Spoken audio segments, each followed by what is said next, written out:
लिखने में नहीं आया, आगम में जरूर लिखा रहता है उपाधि के रूप में। उसी जैन और उसके बाद तैयार रहेंगी आरजू चौधरी। महाराज जी के चरणों में त्रिबार नमोस्तु नमोस्तु नमोस्तु। छुलक महाराज जी को इक्षामी इक्षामी इक्षामी। महाराज जी मेरा प्रश्न है कि कुछ लोग छप जाते हैं और कुछ लोग छिप जाते हैं।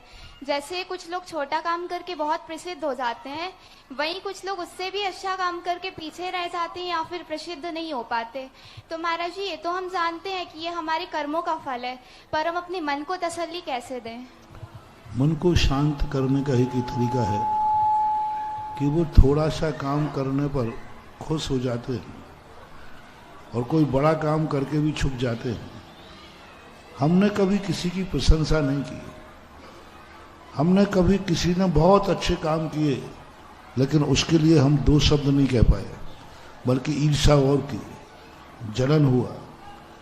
किसी भी व्यक्ति को आगे बढ़ते देख करके हमें खुशी होना चाहिए थी, लेकिन हमने ईर्ष्या की, हमने प्रशंसा नहीं की, हमने उसको छुपा दिया।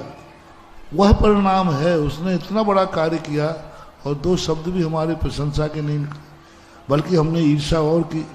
तो उस समय ऐसा कर्म बंद हो जाता है कि तुम कितना बड़ा कार्य कर लेना, कोई पूछने वाला नहीं है।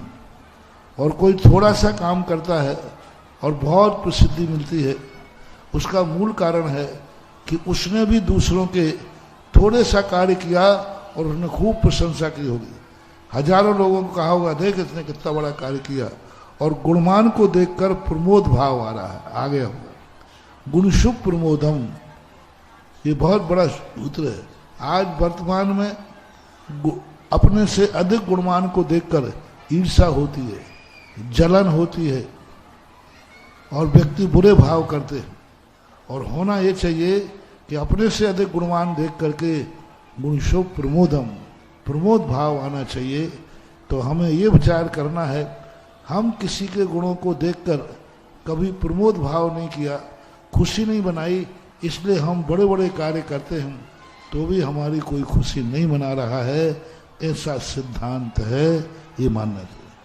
आरजू चौधरी और इसके बाद तैयार रहेंगे रिद्धि विवेक जैन। शीघ्र से बोलिए।